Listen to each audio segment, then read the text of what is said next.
aspect of Cartesian methodological skepticism, this denial, if you will, of external world because of the doubt that the evil genie puts in my mind, is precisely what Moore wants to critique. He wants to prevent, essentially, from a strategic standpoint, Descartes he wants to prevent Descartes from arriving, he wants to, how do you word this? He wants to prevent Descartes, I guess, from arriving to the cogito. He doesn't want Descartes to arrive at the cogito. He wants to keep the external world intact. How does he do that? He says, because here's my right hand, performatively speaking. Okay, I'll get back to that in a second. I'll give a perfect example, and he offers a perfect example of that, which will make even more sense in a little bit. Berkeley, however, rather insidiously, recognizes the weakness of this argument because it relies on the ability of the mind to reconstruct the universe as mind-dependent. What Berkeley does is really sort of genius, right? And I can't do a lecture on Berkeley in its entirety, so this is going to be a quick speed-through of Berkeley's argument. Berkeley says that here's the perceiver, right? And let's say we have an apple, and we have a red apple. Berkeley says, based on an empirical analysis, first of all, his argument is what's known as subjective. At least one interpretation of his argument is subjective.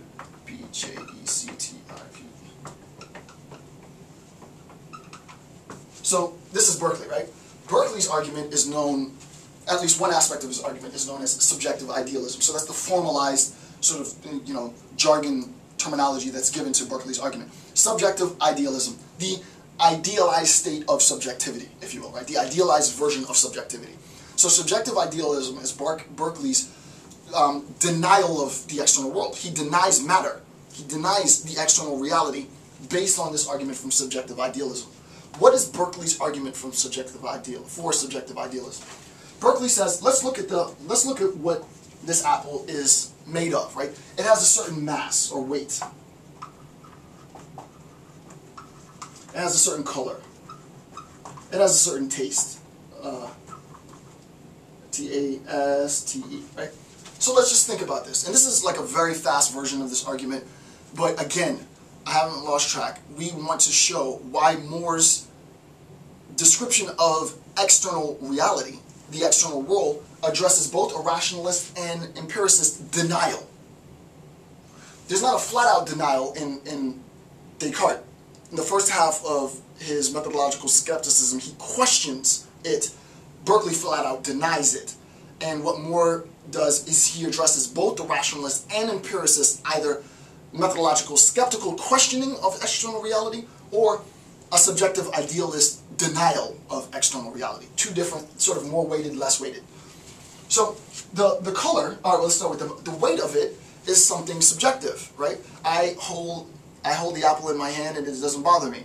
It's not heavy. I give it to a 1-year-old and the 1-year-old has problems and difficulty. It might be more heavy, it might be perceived as being heavier or lighter depending on any number of circumstances, right? I look at the color, right? I've done this lecture series before, but we recognize that in terms of color, color doesn't inhere within the object. Color is a construct of human interpretation of external sense data. This is why someone who's colorblind can see one and the same object as both red and not red. Obviously, it's logically impossible for one and the same object at the same point in time to both be what it is and what it's not, right? You can't both be red and not red. Therefore, the distinction in color rests in the mind, not within the object, right? So that the idea of color then is that, well, if I say, well, no, it has color, the color that's in the object inheres within me. If I talk about the shape, about it being circular, the idea is without the perception, this is Berkeley's idea, right? Without the perception, which is hilarious. I mean, not hilarious, it's evil. It's evil because it sort of laughs in the face of Locke's distinction between primary and secondary qualities, right? There is a sense in which Berkeley says, even the fact that it's circular, right? The fact that it has a form, the fact that it has a shape, doesn't even inhere in the object because I wouldn't be able to identify it, the external reality of its shape, without my mind seeing it. It's my mind. Right, so that everything is filtered in my mind. Taste, obviously. Some person says it's sweet, some person says it's not. Right? If you eat a lot of sweets and you bite into an apple, you say, oh, it doesn't have any flavor. If you don't eat a lot of sweets and you bite into an apple, you're like, wow, this is really sweet. Right? So the idea is that no matter what the conclusion, and this is the quickest Berkeley analysis of subjective idealism, and I probably should do a series on Berkeley sometime in the future, but the idea is, as far as Berkeley's concerned, Berkeley's saying, listen, there's nothing out here. There's nothing out there. All that's out there is my mind. My mind is all that's out there, right? There is no external reality. It's not even that the external reality is mind dependent. There is no external reality. Everything is perception, right? So then which leads us to his famous sort of conclusion, which is esse is percipi. R-C-I-P-I. Right? To be is to be perceived. Perception is reality. Right? Berkeley's subjective idealism leads him to the conclusion that perception is reality. To be, to exist, is to be perceived. And that is one of identity. Right? It's one of, I didn't write identity, but that is one of identity. Right? To be is to be perceived. It's precisely this point which Moore rather geniusly is denying in this first bit. He wants to introduce a difference so that his argument isn't tautological, and that difference is, the proof is in the pudding. That difference is the demonstration. Here is my hand. Here, right? You cannot deny that here is my hand. He'll give an argument later, which I'll discuss, and this is going to have to be maybe two parts because I'm almost at an hour already, and I'm in the first freaking page. But we'll talk about the editorial example that he gives as a clearer demonstration. You should have your mind around it roughly, but you might have to watch the series maybe once or twice this section in order to fully grasp what's at stake here.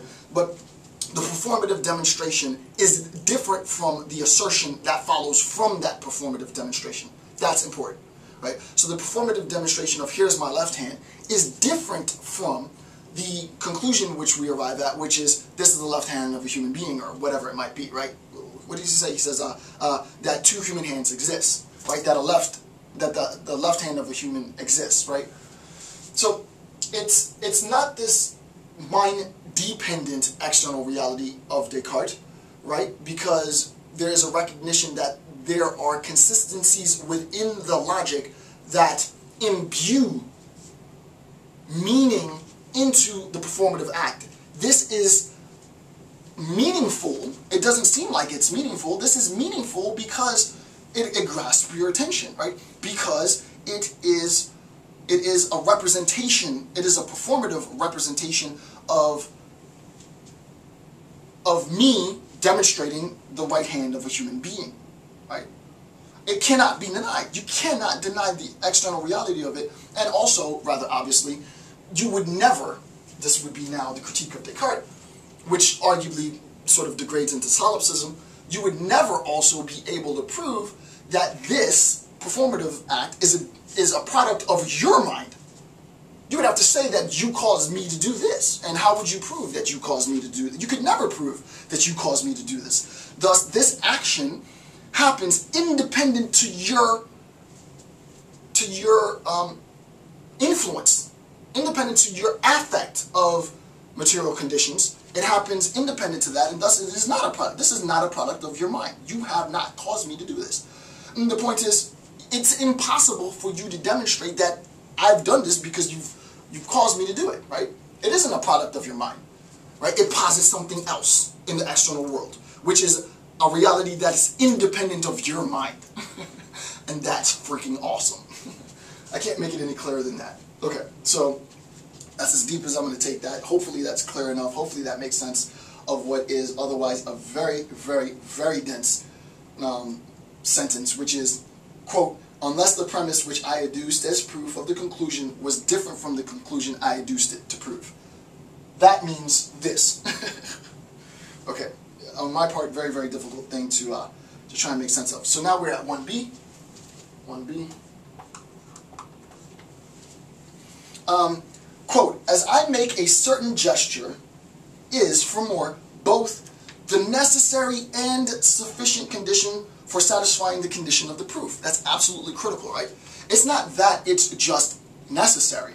It's not that it's just one of any number of conditions that will legitimize and 4 to